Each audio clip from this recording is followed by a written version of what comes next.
Nathan had seen some ridiculous things in his life, but this was a new level of insanity. He stood on the porch, coffee in hand, watching as a group of middle-aged suburbanites in pastel polos and oversized sun hats waltzed through his farm like they were on a guided nature tour. They stepped over fences, trampled his crops, and even, God help them, started picking tomatoes straight from his vines. He blinked twice, sure he was hallucinating, but no. It was real. The self-appointed rulers of the HOA had arrived, uninvited, unbothered, and completely unaware that they were moments away from a very unfortunate lesson in boundaries. At the front of the group, leading them with the smug confidence of a monarch surveying her kingdom, was Karen Whitmore. Nathan should have known. She had been a thorn in his side for years, complaining about his unsightly barn, the unpleasant odor of animals, and even the color of his fence. Never mind that his farm had been here long before her cookie-cutter HOA neighborhood popped up down the road. And now, here she was, acting as if she owned the place, waving her perfectly manicured hand like she was introducing a historic landmark. "Oh, don't mind us, Nathan," Karen called out when she finally noticed him standing on his porch. She gave a dismissive little wave, like he was some lowly farmhand she barely recognized. "We're just taking a little walk. Fresh air, you know. Your land is so rustic." She said it like it was an insult wrapped in a compliment. Nathan exhaled slowly, gripping his coffee cup a little tighter.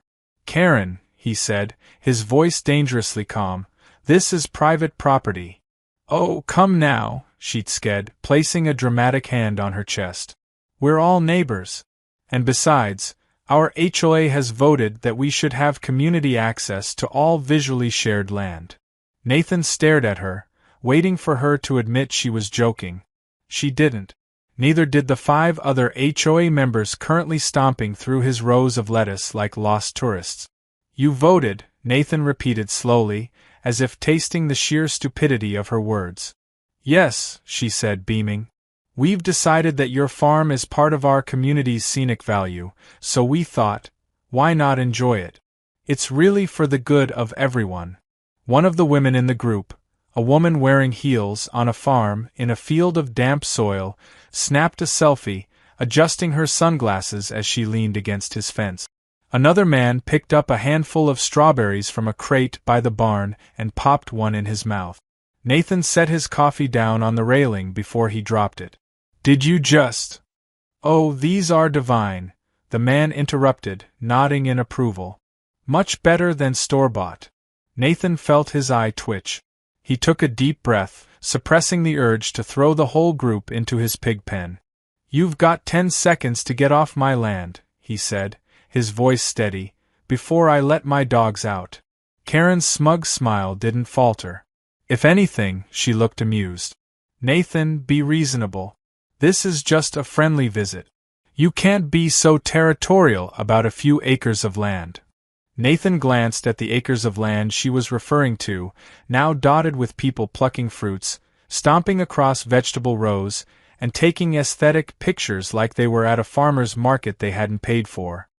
He clenched his jaw. "You don't own this, Karen," he said, stepping off the porch. "This isn't some suburban park. This is my farm. My livelihood." Karen laughed lightly, like he had told a cute joke. "Oh, don't be so dramatic. It's just land, Nathan."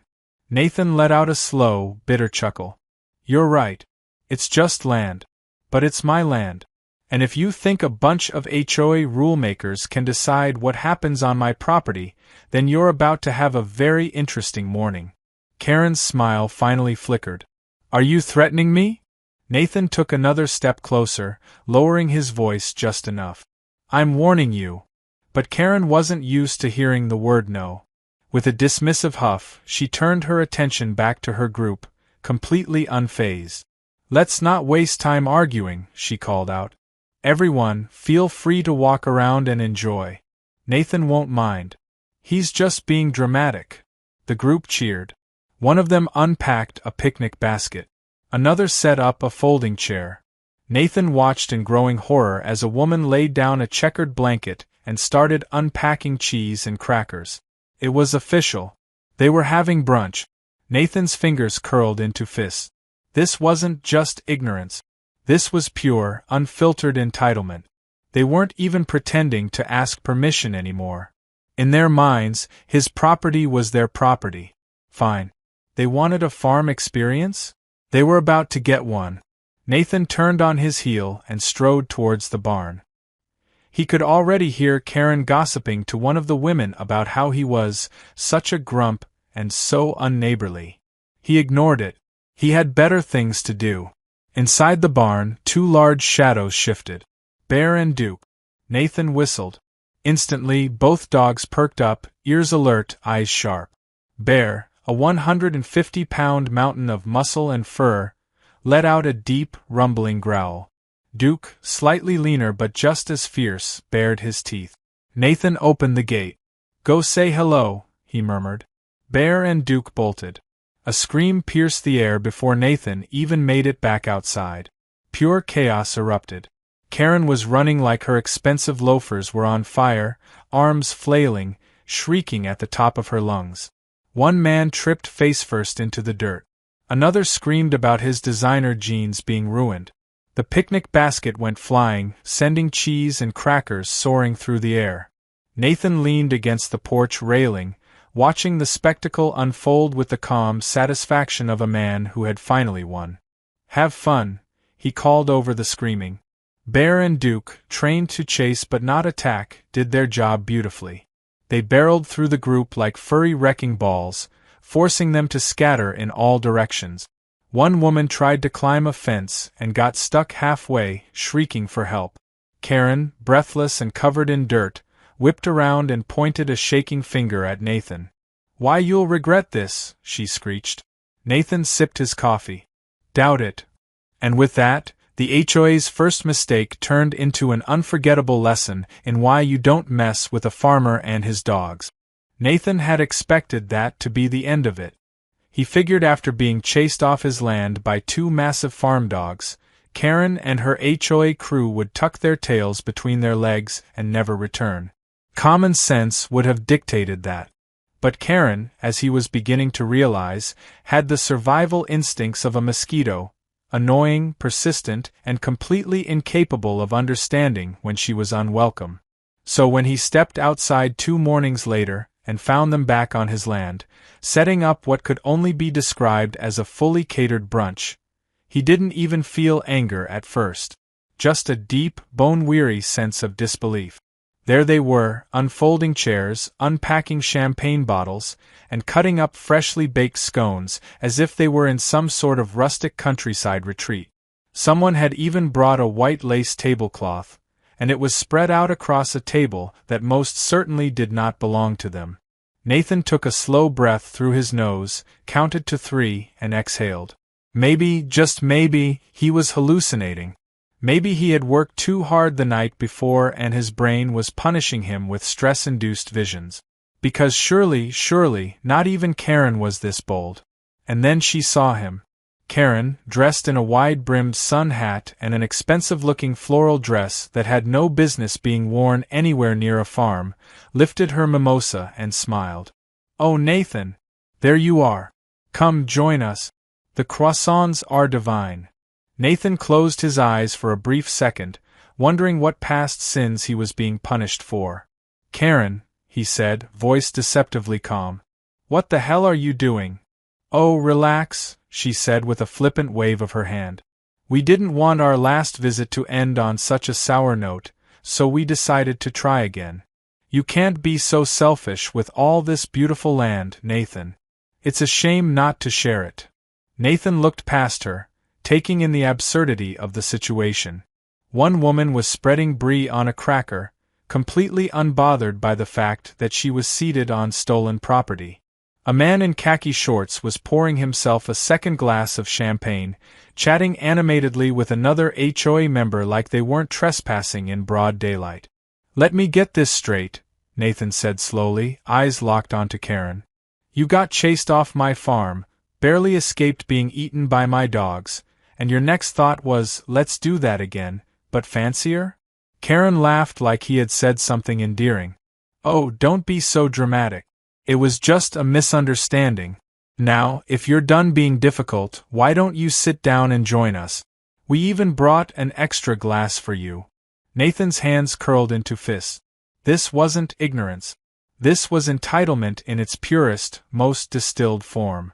She wasn't even pretending to ask permission anymore. In her mind, his farm had simply become her newest weekend getaway spot.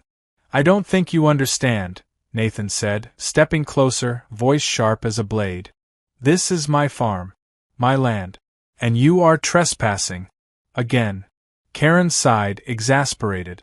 Nathan, you're taking this way too seriously. It's not like we're hurting anything. Nathan's eye twitched. Not hurting anything? His crops were being crushed under their chairs, his property was being used like a public park, and... He froze, fury hitting him like a lightning strike. One of the men had pulled out a knife and was slicing into a freshly picked apple. An apple from Nathan's own trees. That was it. Nathan didn't say another word. He simply turned on his heel and walked toward the barn. Oh, there he goes again, Karen said behind him, tone dismissive. Probably off to pout. He'll calm down in a few minutes. Nathan almost smiled. No, he wouldn't. Inside the barn, Bear and Duke were already awake, ears perked. They had been restless since the last incident, sensing that their job wasn't done. Nathan whistled low and sharp, and instantly, both dogs were on their feet. You know what to do, he murmured. They did. The chaos began exactly 3 seconds later. A high-pitched scream shattered the air as Bear and Duke exploded out of the barn, massive bodies moving like bullet. The brunch table flipped instantly, plates and glasses shattering against the ground. Karen let out a shriek, scrambling backward so fast she tripped over her own chair. The man who had stolen Nathan's apple threw it into the air and ran like his life depended on it. Someone tried to climb over the fence, got halfway, and then fell straight into a pile of manure. Nathan leaned against the barn door, arms crossed, watching it all unfold with the calm satisfaction of a man who had officially won. Call them off! Karen shrieked, clutching her ridiculous sun hat as she dodged Bear's enthusiastic charge. Nathan sipped his coffee. Why? I thought you wanted to enjoy the land. This isn't funny, she screamed, dodging past a man who was flailing on the ground, trying to crawl away from Duke's enormous paws. Nathan chuckled. I disagree. Bear lunged at the overturned picnic basket, sinking his teeth into the lace tablecloth and dragging it through the dirt. Duke, not to be outdone, snatched a champagne bottle in his jaws and took off across the field with it. One of the HOA members tried to reason with Karen as they ran. This is insane. Let's just leave. I'm trying. Karen snapped, yanking off her heels and sprinting barefoot through the field. The last straw was when Duke, still holding the champagne bottle, ran circles around a particularly slow-moving man, trapping him in a whirlpool of terror. All right, Karen screeched. We'll go. We're leaving. Nathan let out a sharp whistle. Bear and Duke, just short of actually herding the entire HOA into the nearest pond, froze in place. Karen, breathless, covered in dirt, and missing one earring, turned toward Nathan with a glare so sharp it could have cut through steel. You're going to regret this, she spat. Nathan smiled. Doubt it. And just like that, they were gone. The field was left in shambles. Food scattered, chairs abandoned, and a lace tablecloth still clamped between Bear's teeth. Duke, thoroughly enjoying himself, pranced around with the champagne bottle like it was his new favorite toy. Nathan sighed, rubbing Bear's ears as he watched Karen's HOA crew stumble back toward their neighborhood, defeated, humiliated, and absolutely never coming back. Or so he thought. Nathan had hoped, foolishly, that this time would be the last. That maybe, just maybe, Karen and her group of entitled suburban warriors would finally take the hint and stay out of his land. But deep down, he knew better. People like Karen didn't just accept defeat. They didn't know how to. They were the type to double down on stupidity, convinced that persistence was the same thing as being right. The proof of this came 2 days later when he received a formal letter from the HOA, stamped and everything. Nathan didn't even have to open it to know it would be absolute nonsense, but for the sake of amusement, he did. The letter was a masterpiece of delusion. Karen, now styling herself as the presiding representative of community safety, had filed an official complaint against him for creating an unsafe and hostile environment for residents. Apparently, according to her, his dogs were a public threat and needed to be relocated for the greater good of the community. Nathan let out a slow, hollow laugh. Oh, this was rich. They trespassed, they stole, they set up a full-blown picnic on his land, and now they were calling him a threat? Filing the letter under things to laugh at later, he carried on with his day, thinking that was the worst of it. But, once again, he had underestimated just how far Karen was willing to take her vendetta. Later that afternoon, Nathan spotted a white SUV pulling up to his front gate. The side of it was marked with an emblem he recognized instantly: Animal Control. He exhaled sharply, shaking his head as he made his way toward the vehicle. The officer who stepped out, a middle-aged man with a clipboard, looked more tired than anything else. He gave Nathan a polite nod before glancing down at his paperwork. "Afternoon, sir. We received a report about 2 aggressive dogs on this property. Came to check it out." Nathan didn't even pretend to be surprised. "Let me guess. A blonde woman with an inflated sense of importance and a voice like nails on a chalkboard." The officer looked up, one eyebrow raised. "So you already know who called?" Nathan chuckled, folding his arms. "It wasn't hard to figure out." The officer sighed. "Mind if I take a look at the dogs?" Nathan whistled sharply, and within seconds, Bear and Duke came trotting out from the barn, tails wagging, looking like the world's friendliest giants. Duke, ever the goofball, dropped his stolen champagne bottle at the officer's feet in an apparent peace offering. The officer snorted. "Yeah, these look real dangerous." Nathan smirked. "Terrifying, aren't they?" The officer crouched down, giving Bear a scratch behind the ears. "Honestly, I get these kinds of complaints all the time. HOA types who don't like that they can't control everything. From what I can see, these dogs aren't aggressive, just well-trained." Nathan nodded. "That, and they don't take kindly to trespassers." The officer stood, flipping his clipboard shut. "Sounds like a them problem." Nathan liked this guy. "So, what happens now?" Nathan asked. "Well," the officer said, rubbing his neck, "since there's no actual evidence of aggression, this complaint doesn't hold water. I'll be marking it as unfounded. But if she keeps harassing you, you might want to think about filing something against her instead." Nathan smiled slowly. Now that was an idea. As the officer drove off, Nathan's mind was already working. If Karen wanted to play the legal game, fine. He could play too. But unlike her, he actually had a case. That evening, he gathered up every single piece of security footage he had from the past week. Every trespassing incident, every stolen fruit, every ridiculous brunch setup. It was all there, crystal clear. He compiled it neatly, added a few relevant legal notes about trespassing laws and property rights, and then, for good measure, sent a copy directly to the HOA's legal department. By the next morning, Karen was in trouble.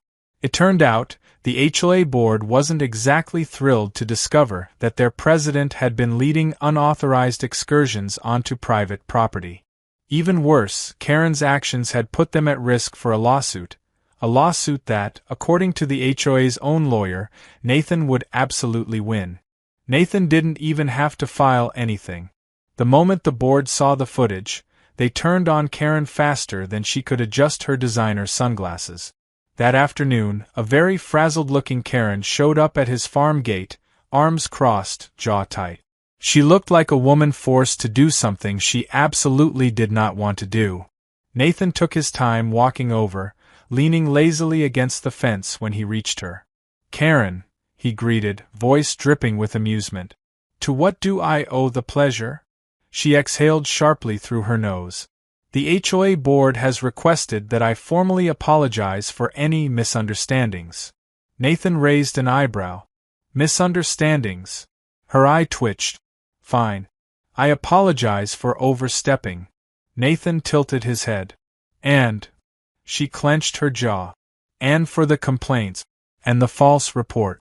And for treating your land like a community space. Nathan smiled. Well, that's a start. Karen's expression darkened.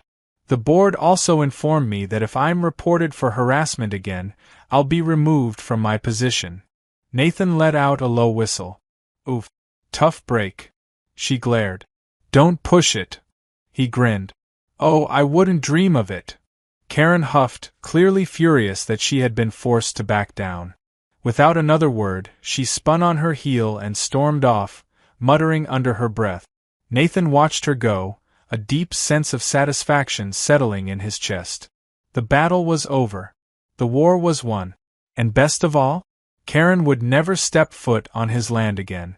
As he turned back toward the house, Bear and Duke trotted up beside him, tails wagging. He reached down, scratching behind their ears. Well, boys, he said, glancing back toward the retreating figure of Karen, I'd say that went well. Duke let out a happy bark. Bear, ever the dignified one, simply huffed in agreement. Nathan smiled. Life on the farm had finally gone back to the way it was meant to be, peaceful, quiet, and entirely HOA-free.